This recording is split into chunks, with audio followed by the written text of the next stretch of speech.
Hey guys, this is Woody. I've been playing quite a bit of Demeo Battle, and coming from Demeo, I thought I was gonna be really good at the game, but Lord and behold, I sucked pretty hard.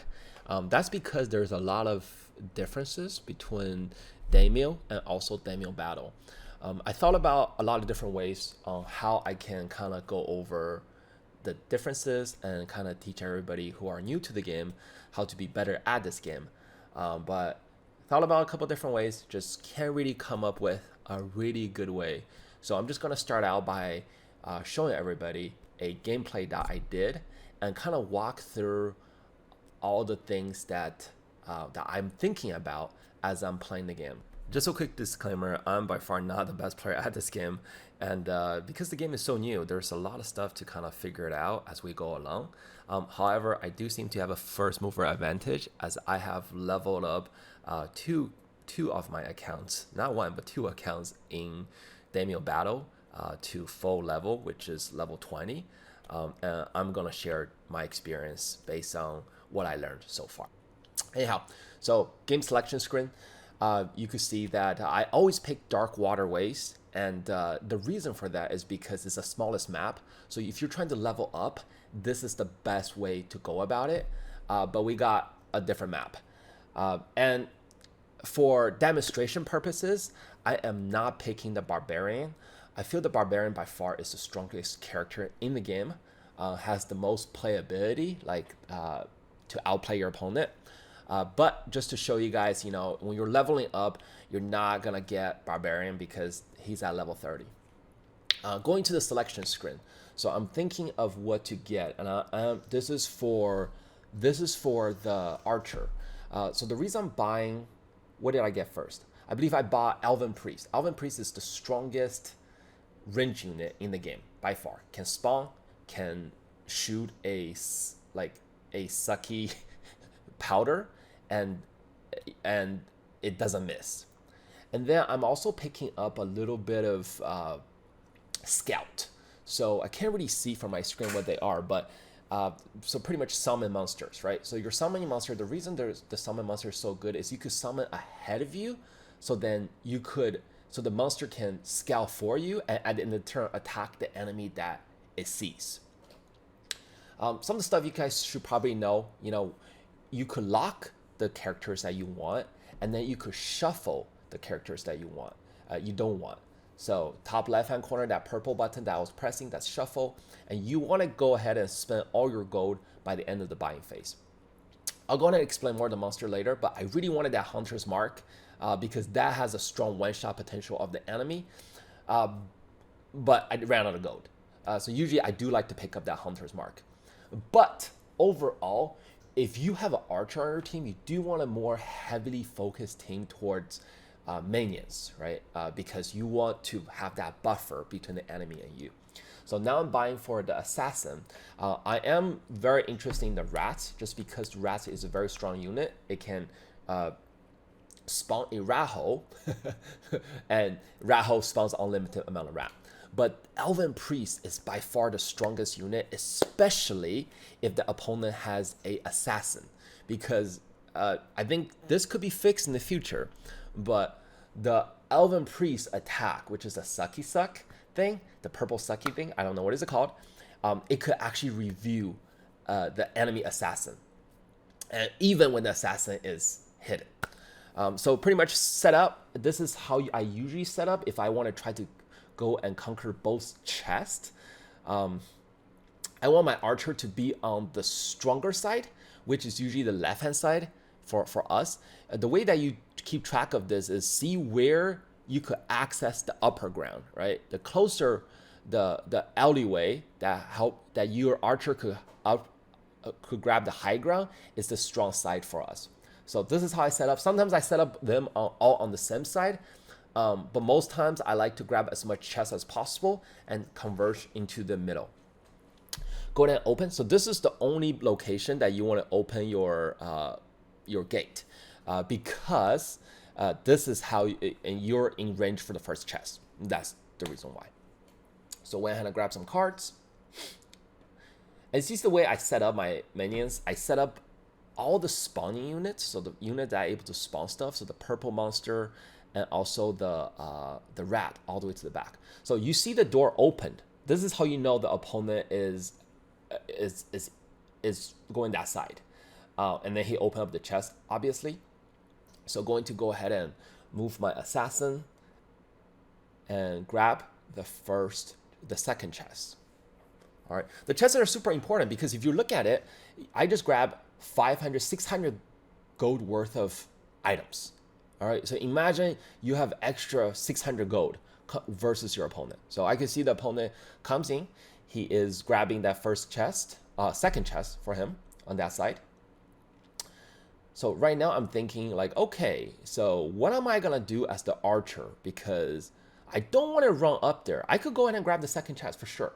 But what if it's an assassin and he's in range to double strike me, right? And pretty much my archer is gonna be down. So instead, I'm gonna summon some strong monsters to either push him back or make him take damage.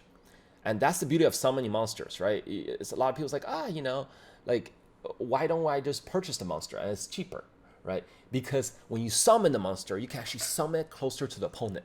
And if the opponent has nothing next to them, the monster is going to attack opponent's hero or the character. So when I summon, that's pretty much 3 plus 2. That's 5 damage.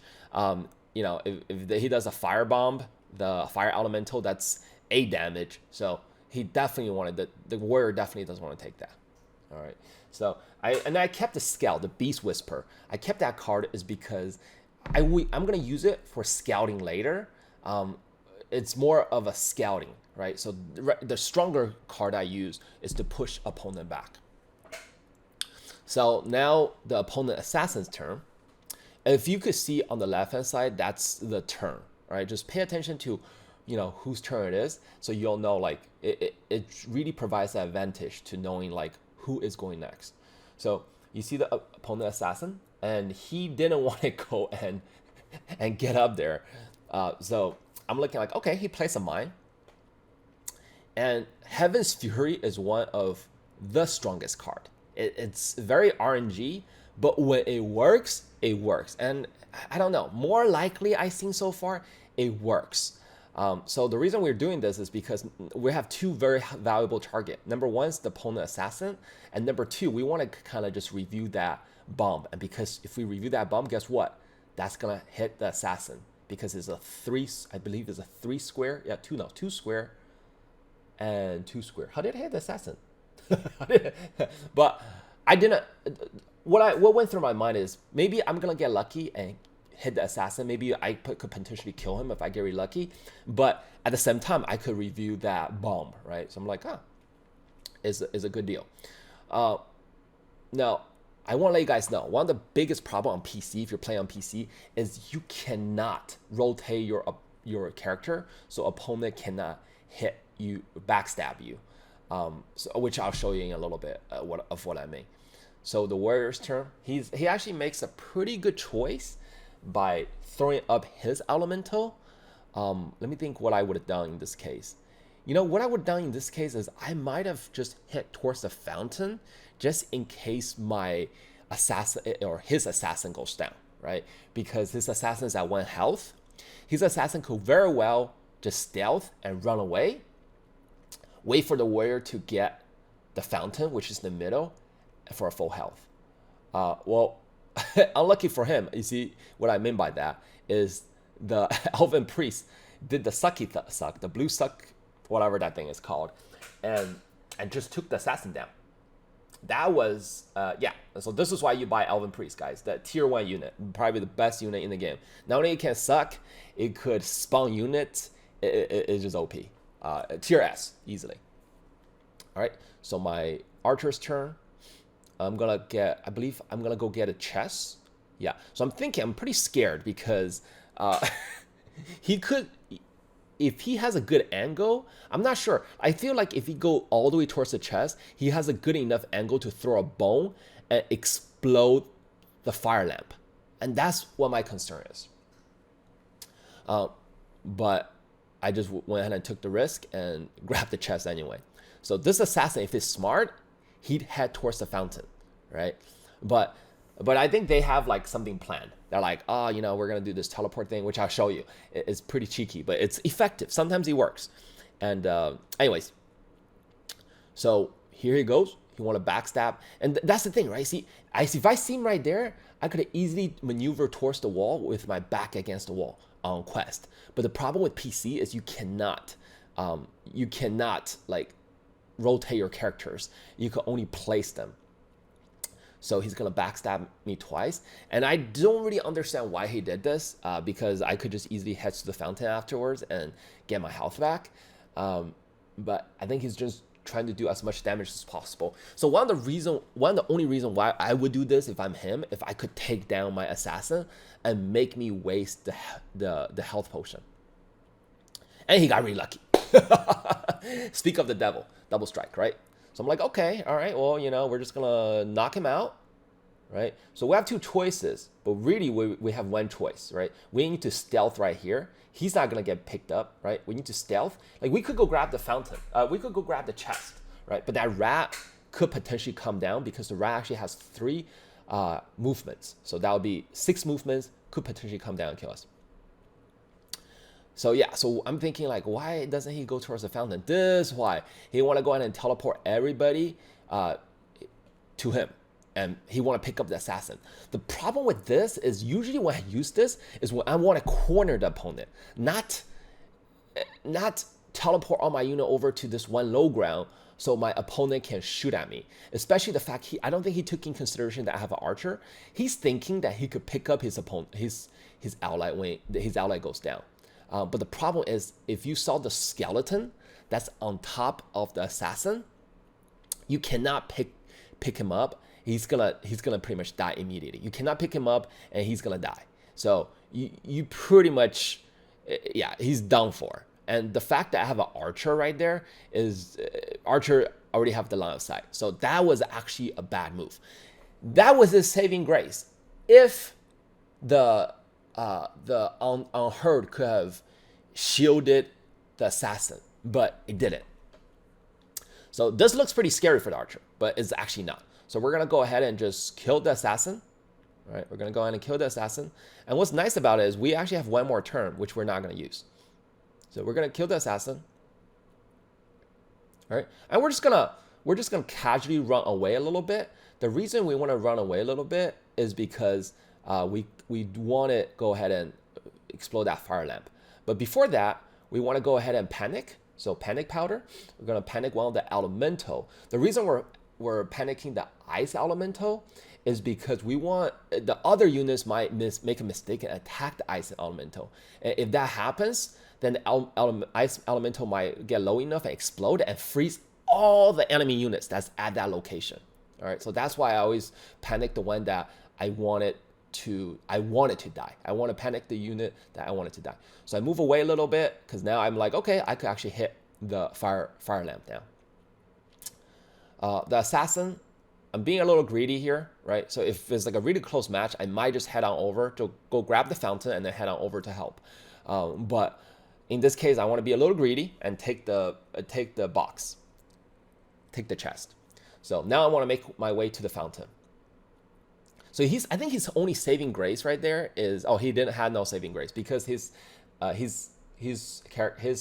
ally has a skeleton on top of him, couldn't wait for second turn. So just know that the way that game works is, see, that's some nice explosion. That was unexpected, right? So the game works is like it gets skeleton when you have skeleton, so that it prevents you just kind of stall it out and just constantly revive each other. All right, so my archer, I'm thinking, what am I gonna do? I have Hunter's Mark, I have one more turn. I have a lot of stuff at my disposal. I could technically kill the warrior in one turn, but I want to get out the fire first. All right, so the reason for this is because you see the open fire, like the one that's not fully covered. Next turn, that's gonna turn to burn, and if your unit is on it, you're gonna take fire damage after your movement. All right, so now I'm thinking, like, I'm gonna Hunter Mark him. I have enough to kill him, right? So one more turn.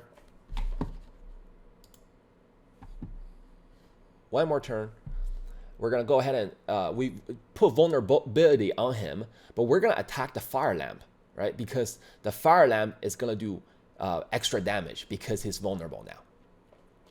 And so so no way I could do like more than six damage if I didn't land a crit, but I actually landed a crit on the fire lamp. So one more turn, boom, got lucky, and we took him down. But I hope this video helped to kind of go over some of the basic thoughts behind the strategy. But yeah, if you have any questions, guys, feel free to ask down in the comment below. I hope this video being helpful. If you find it helpful, be sure to either subscribe or give a thumb up. Thanks, guys. This is Woody. Peace out.